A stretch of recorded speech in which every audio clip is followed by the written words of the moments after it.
Um, Again, because it's such a lethal battlefield, you can outnumber the guy 10 to 1, but if he's unshaken with a good field of fire, you will lose. You'll be shot to pieces. Um, NATO was counting on doing exactly that from about 3,000 yards on in.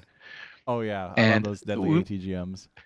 we see that happen in the game. Yeah. So if you dump a load of artillery, it doesn't have to be hours and hours, like 5 minutes worth of artillery just at the right time in support will suppress. And okay, your guys will get on the objective and mix it up at point blank range. Let's go ahead and introduce yourself. You are. My name is Robert Crandall. I'm the founder and president of what is now On Target Simulations. We make a game called Flashpoint Campaigns. It's been through several iterations.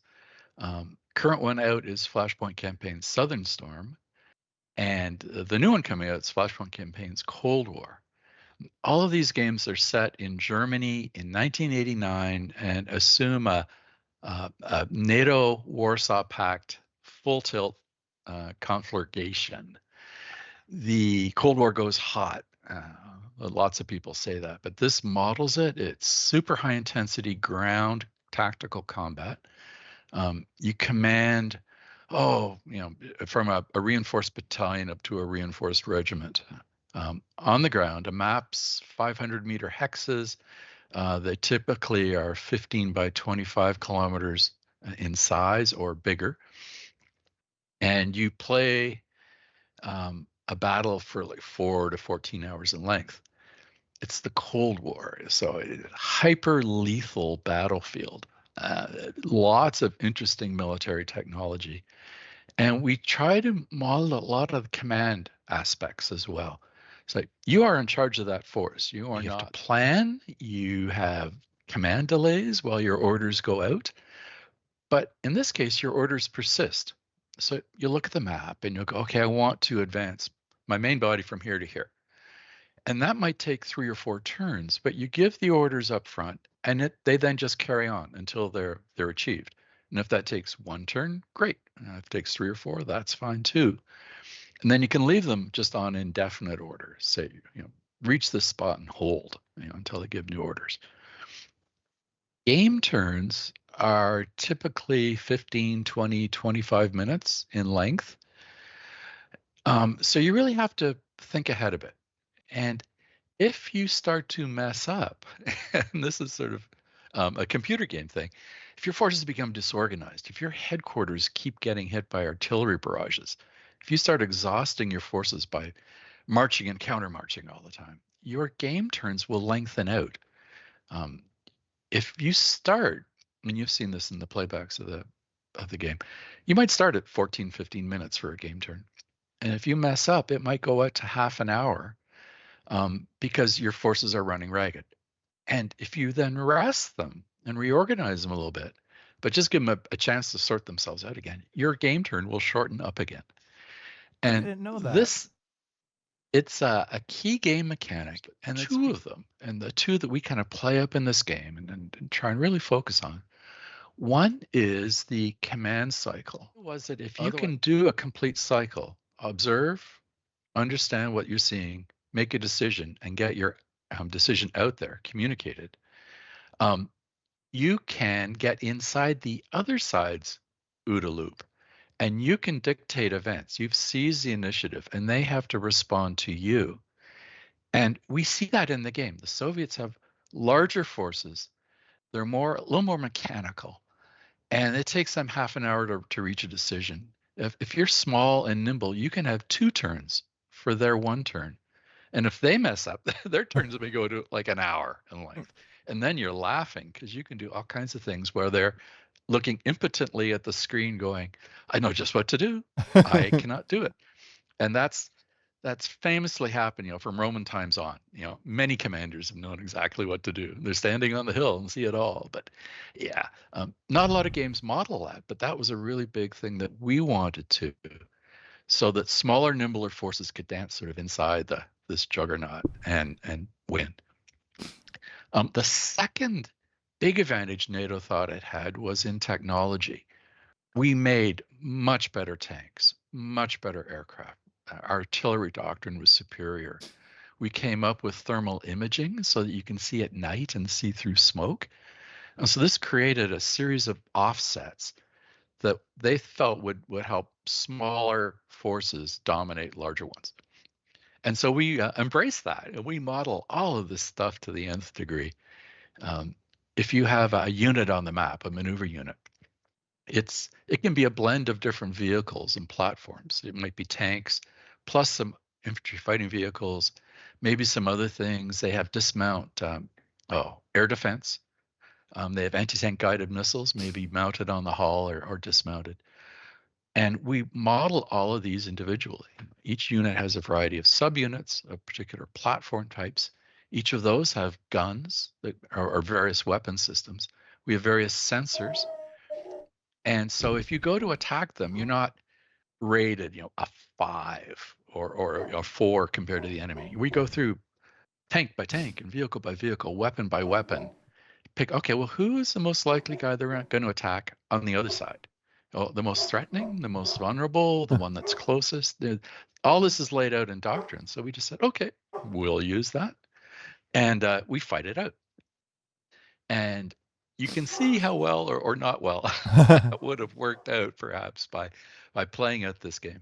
As you jump around from scenario to scenario with different national forces, you find that there are subtle differences and they will play differently. And so the best tactics for the British are not the best tactics for the West Germans and vice versa.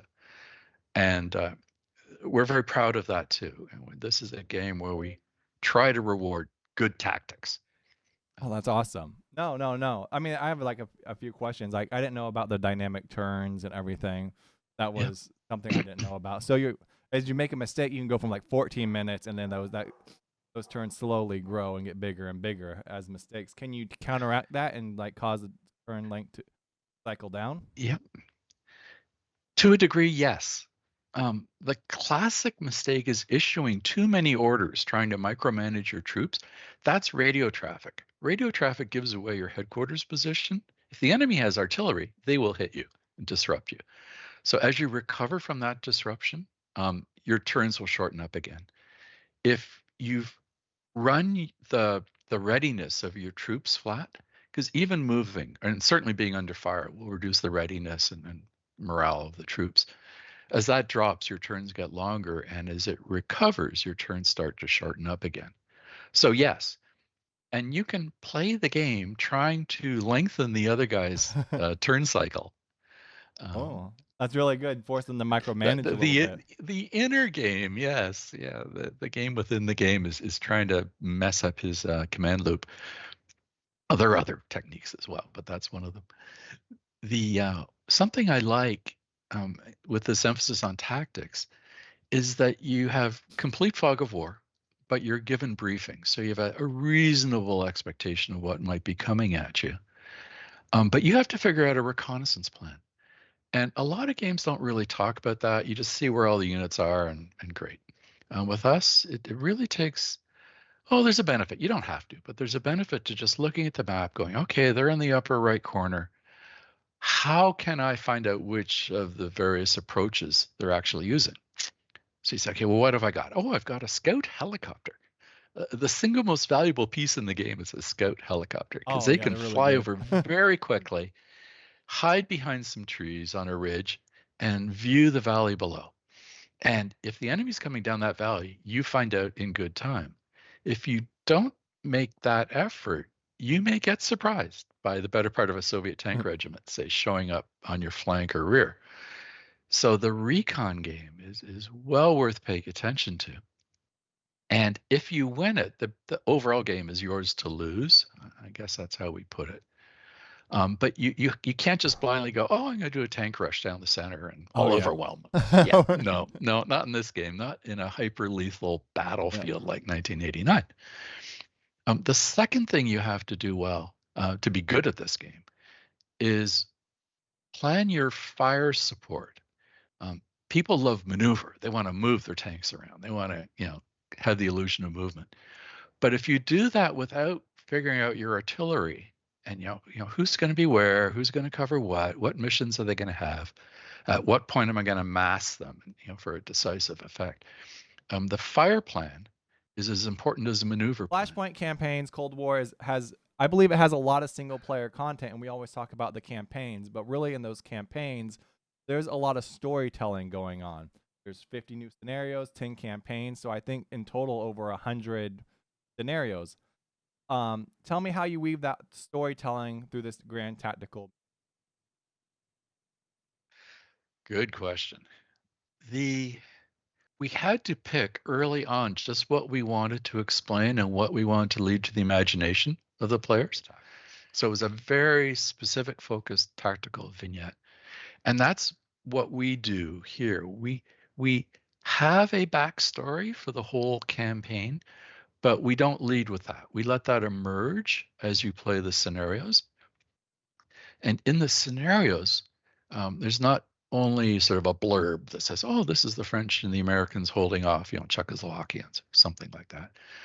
There is that, but then we have specific mission briefings for both of the players that go into some depth. Kind of, here's your mission, here's what you're doing, here's what we think the enemy is, and we have a separate threat assessment just about expected opposition. So between the mission briefing and the threat assessment, you get quite a deep start to the story. You don't just load a file and see what happens. You have stuff explained to you, and those are surprisingly hard to do. Those themselves are a big creative effort. And what we found with the contributors that we had who made the original scenarios and everything, excellent group of guys. Some of them former professional military, some not. The former professional militaries could write really good briefings, in sort of the military style, but accessible. There were many authors for some of those briefings, but that really helps knit it together. It gives you a purpose and a background, a focus, and you kind of get a sense of what's going on. But also lots of room for the imagination. And we really did encourage them. There's not like the orthodox view of what's going to happen here. You guys, will create it through the work that you make. And we feel that worked out really well, and we're very happy with all the effort they made to get that right. Yeah, I remember, I think in one of the Southern Storm campaigns, I guess all the thermals are removed from one of the Soviets' tanks, and so you're doing a night battle, and so the Soviets are kind of struggling because like they sold them, and I found that to be really interesting because there is a lot of storytelling that goes on within the game, and you craft your own story. But now you've added illumination, so it could be interesting how that scenario completely changes. That was a huge part of the fight outnumbered and win thing. Yeah. Yeah, we had thermal imaging and could see at night and through smoke. They did not. Only specialized recon units at most had it because it was so new. And they are blind at night. And so we avoided night battles as much as we could. But now we finally got illumination rounds in. And it lights up a little part of the map, 7 hexes. So the Warsaw Pact forces might advance in the dark, blind as bats, and attract fire from the defenders. And they will radio it in, and they will get an illumination mission fired on the apparent source of the fire, light it up quite quickly, and then they can respond. So it completely changes the tactical feel. And a number of the scenarios have at least partial night or times like that where this might be a consideration.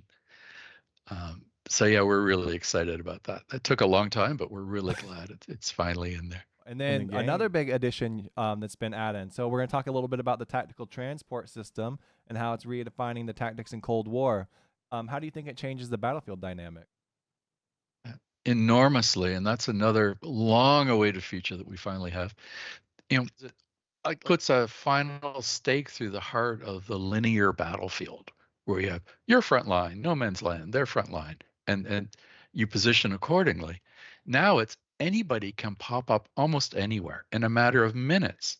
A key bridge in your rear area may get seized by very competent troops.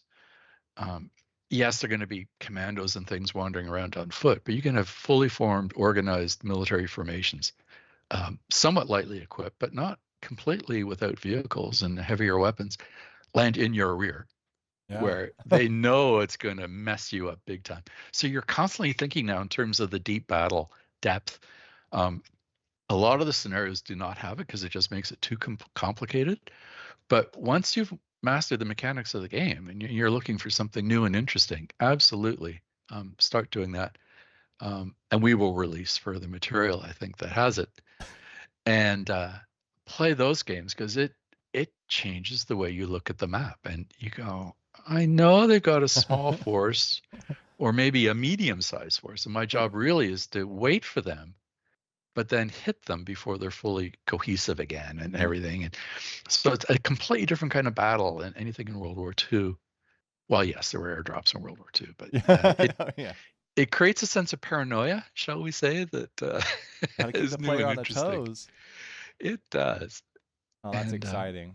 I'm really excited to check it out, and I believe there's more content with the air assaults coming along. Correct? yes, there's a tutorial just on air assault with both the beginner and advanced. So it explains the concept. We have a scenario called the First Dance, where the Soviets are landing a battalion-sized force in the NATO rear right at the very beginning of the war. So the NATO's not set up, it's not ready. And they're going, oh, yes, this is a fast start. And then we have sort of I guess, a capstone thing, an entire Soviet campaign that's air mobile.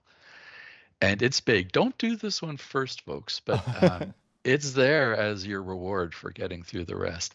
And it's just a 4 scenario campaign, all of them with air assault.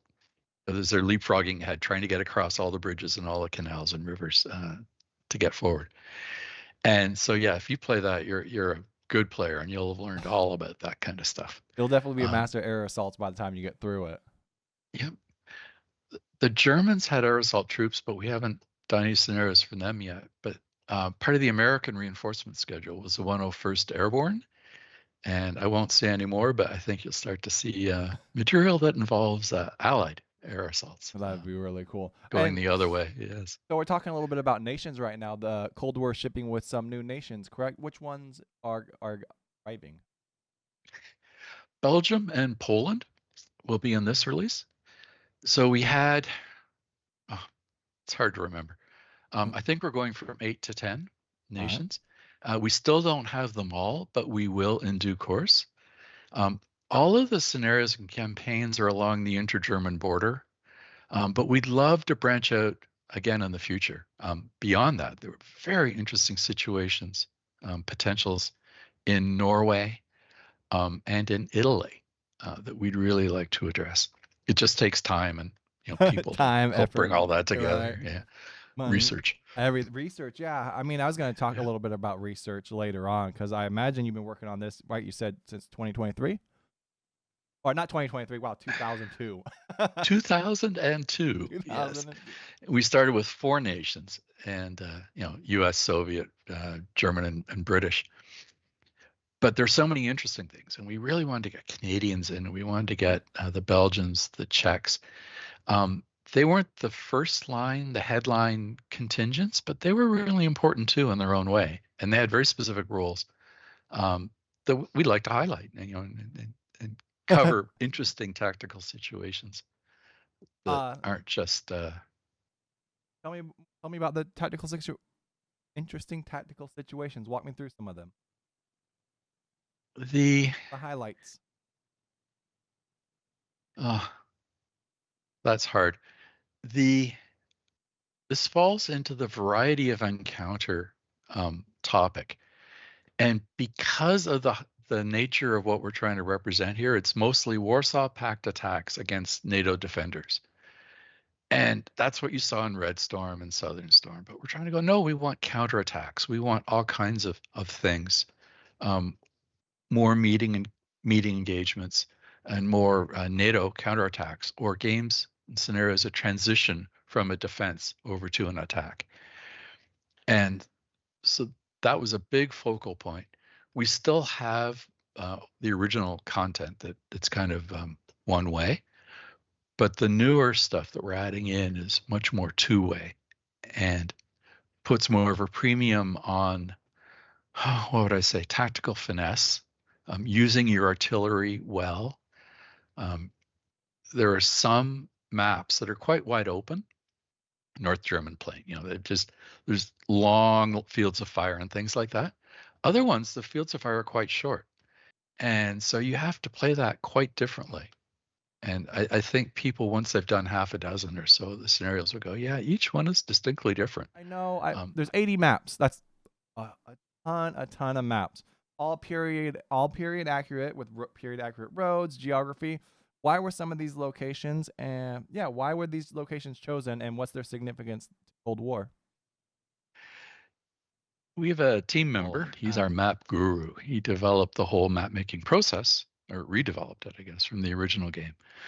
And he's a fanatic for accuracy. So yes, he looked up what the road net was back in 1989 versus today, because it was much simpler. Things were much less built up, even as recently as 1989 compared to now. And when he said, "Oh," so he would pick map locations. He would say, "We're going to do, this campaign, and here's where the maps will be." And he had a long list of reasons why they should.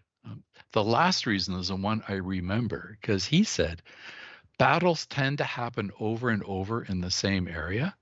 So first thing you do is look at World War II to see where they fought, and World War I, or go back to Roman times if it's applicable. It's the same confluence of rivers and roads with dominating terrain or open terrain, as the case may be, and they just pop up over and over. And so that's what he took as his inspiration for picking locations. Um, for the Cold War, the intent of the Warsaw Pact was to avoid getting bogged down in street fighting as much as possible. They really wanted a highly mechanized advance, bypassing opposition, going deep into the rear to dislocate the NATO defenders. And they just wanted to cover ground. So they had to pick their way through whatever open terrain was available and really just try and get stuff. Um, have air mobile forces go ahead to get bridges and just go, go, go, where the major thrusts would be and kind of what the shape of the attack would be. So we picked a series of maps that just kind of covers everything All right. to a reasonable degree. Some maps are quite small, 20 by 15, which is about what a force density of a sort of a battalion on defense and a regiment on attack would be. Some go up to about 45 by 45 kilometers, so you can get the better part of a division on that. But things bog down if you're trying to model an entire division at the Oh yeah. company level. That's overload. That's not fun. um No, all right. So let's move on to some of the new content. In Southern Storm, you could like ground search radars were a thing, and now you've expanded, added new things like weapons locating radars. Tell me a bit about those, because that's pretty new. It is. And it's kind of cool. It, again, creates a game within a game. That was part of a couple of different initiatives that we had. One was to model artillery more realistically. In the original games, artillery was just another kind of unit. You went unit by unit giving orders. Oh, I'm going to barrage this. I'm going to drop smoke there. But that's not how they did it. They grouped them and they gave them target lists. And they said, if you get a fire support request for X, consider that high priority or not. And X might be an enemy headquarters or it might be air defense. Um, they were really we were really keen to knock out Soviet air defense units so we could then get our helicopters and airstrikes in. I'm really keen to knock them Um, out too. yes, and so we have in this game, new in this game, are fire support groups, which is that concept, and the game just lumps them together. So if you have 3 batteries in an artillery battalion, they don't act like 3; they act like 1 now, and they have priority targets. And the fire support control center, which was in the old game, it's your staff controlling artillery assets on automatic pilot, basically, will use entire groups now. And so it's both more effective and more realistic, especially for the Warsaw Pact, because they really did try to mass fires and not just have penny packets of fire here, there, and everywhere. And they also had severe ammunition constraints. And Hmm. nobody planned really nearly enough ammo. So they would have 5-minute barrages, and they better time it right and make it count, or they've just wasted, an irreplaceable asset. Hmm. So we tried to bring more intelligence, more group behavior into that side of it, while automating it so completely, really, that the player doesn't have to be aware of it. So then that gets us to the weapon locating radars, WLRs, because a big function of especially our artillery, NATO artillery, was to do counter battery fire. And we could turn on a radar set, see the enemy shells in flight, and get a fire mission to our artillery to hit that artillery before it could move. Devastating. Another potential war winner right there. But it's kind of hard to model. And if you just sit there and leave your radar turned on, the Soviets will pick up on it right away and they'll blast it. So you got a game within a game. Okay, I know that they've got artillery I want to locate. I can do it with this, but if I turn it on or leave it on too long, I'll lose it. So, okay, we have a scanning cycle. You say, okay, on for a couple minutes, off for a couple minutes, move. On for a couple minutes, off, and things like that. If you really don't want to get involved at that level of detail, you do not have to. But that can make or break the game, depending on the scenario. So yes, we offer that, and people with, say, a professional interest in this type of thing are highly interested in being able to see that, manipulate that, account for that in their plans. No, that's awesome. Like, right, you turn the emitter on, turn it off, kind of like playing a game of cat and mouse. Yes, That's with really lots of movement, and yeah. of course you're in the rear area. But yeah, what used to be, oh, I'll just launch a barrage and there'll be a random die roll to see if there's any counter battery. Well, no, that's now a properly modeled thing right down to the Ooh. grassroots. And that's both sides, right? NATO and Yes. Warsaw. Yeah. Pretty cool. Yeah. That sounds really interesting. I know. I think I have it going on in the British camp. I'm not sure. Maybe it's a ground search. We'll see it when it's there. Yeah. I pull it up. The battle of emitters, like that's what we're seeing in modern war now as well, and Ukraine. Like, yeah, they run on batteries or this or that. Like they're a finite resource, if used correctly, can make a critical difference. Not necessarily decisive, but a critical difference. So is that like one of the things you're Or excited for in the game? Like that you finally yeah, that you got into it? yeah, getting a lot more of the emitters and that game within a game. Um, if you're just, but again, you don't have to. So if you've had a long, hard day, you've been programming all day, you want a half an hour of enjoyment, don't mess with any of that. Just go. Just go and Just launch play. your tanks and just see what happens. Yeah. So we But spoke earlier about the factions. I want to know, which one's your favorite? Honestly, and which one are you the most excited about? Well, what excites me actually are the Americans because they've got all the coolest toys, and they have the really wicked attack helicopters. And one of the people that helped us a great deal early on with the game was a former attack helicopter pilot who had flown in Germany. But boy, he was a fount of information. And just talking to him really made that a focal area of the game for me. And the Americans have all the best attack helicopters. They got the cool equipment. It's astounding. And it shows. It's not that the others were bad. But just the sheer variety and quantity of gear in the two American corps, Fifth Corps and Seventh Corps, was just astounding.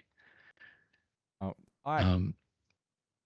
I was going to say on the Warsaw Pact side, there's Soviet Union obviously was a dominant player, but Czech, Polish, East German are all in the game, and I thought, oh, that's like an hour's work to research that.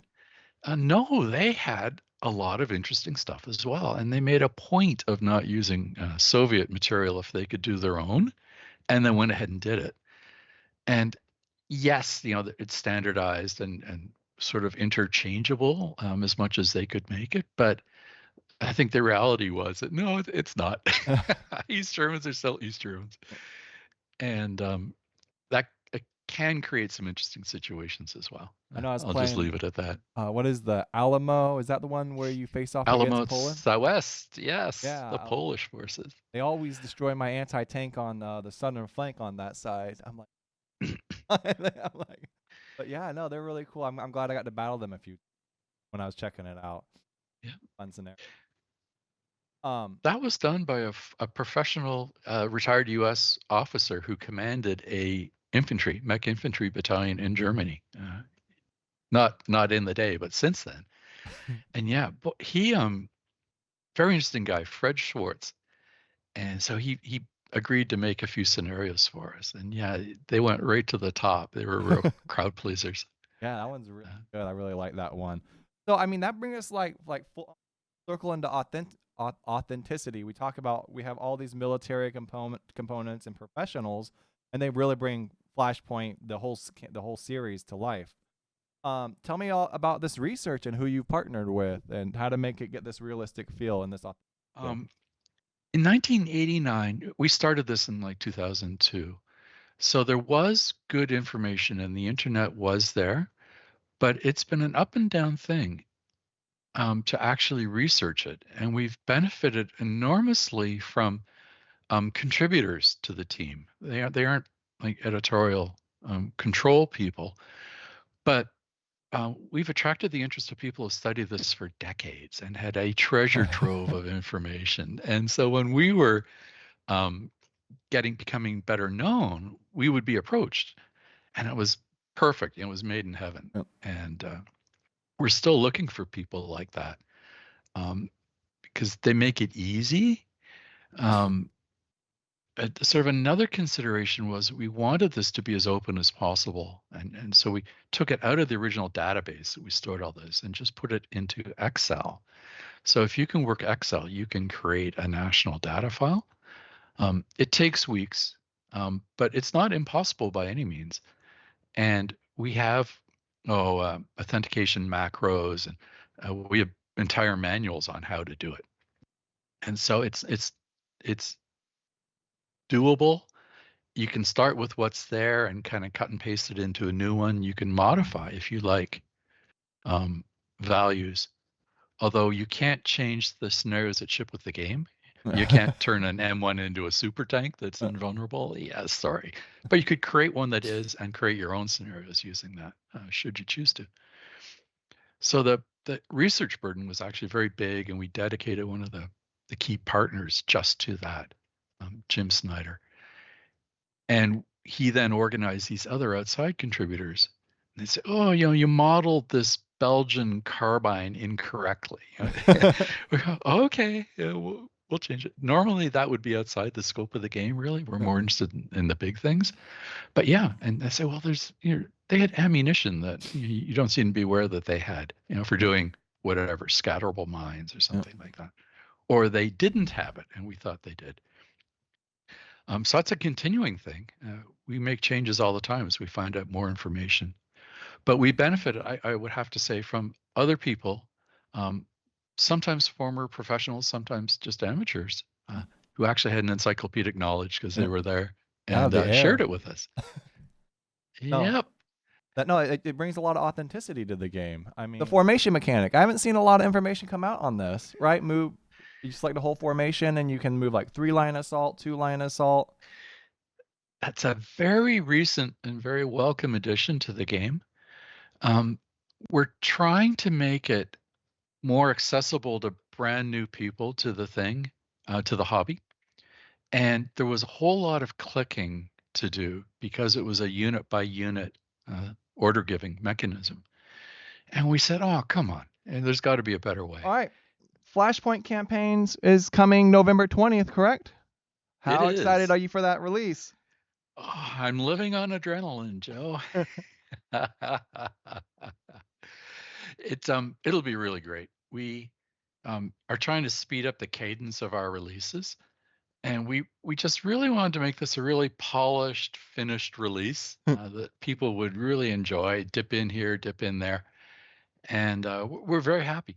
Um, and we're kind of pushing our own boundaries a bit, and we're very proud of the work that we're putting out there.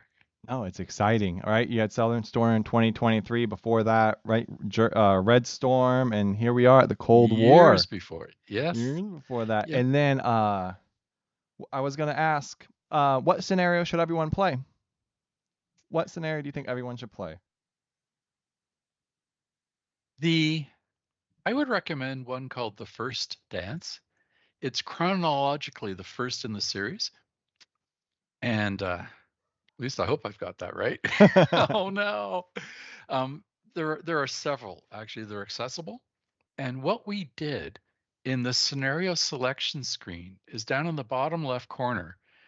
It says just show me the easier scenarios. You click on that and it shortens the list straight up to ones that are shorter, have fewer units, and are somewhat simpler in terms of what you're called upon to understand.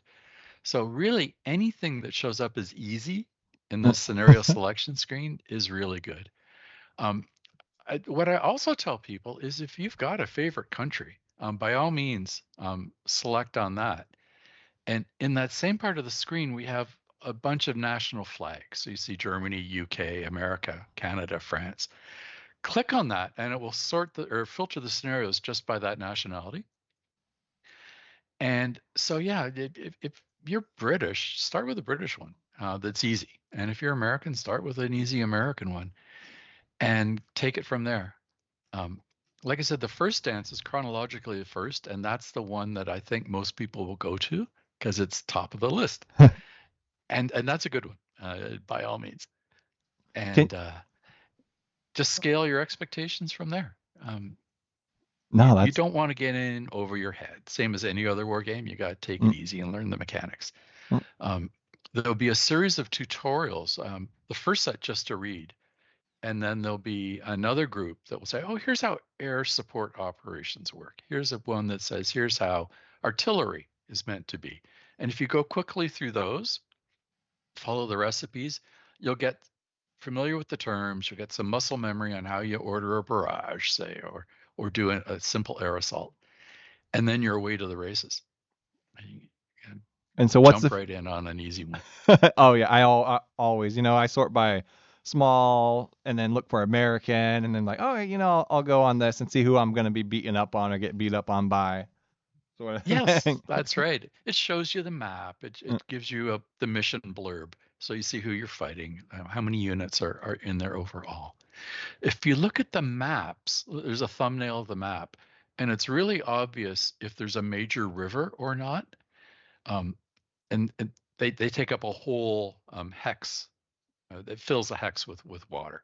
Oh, They aren't really 500 meters wide, but effectively they're really big.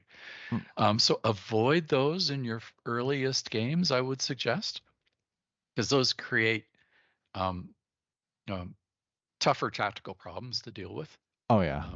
shall we say. But yeah, just pick one that's reasonably wide open, small unit density, and go. Jump in and learn. And then what's the future look like for Flashpoint Cold War? I mean, just anything we can talk about. We're not stopping at the content that we've got. This is by far our biggest release, and it created all kinds of interesting new development challenges to manage that much content. But we've got more. The format we'll take will be determined in conversation with Matrix.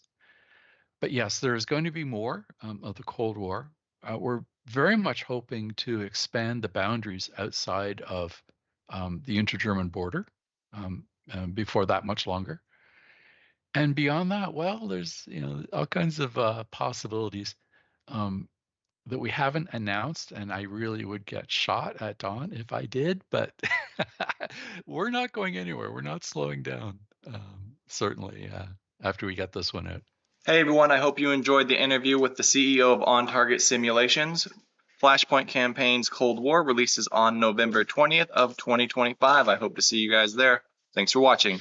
Bye.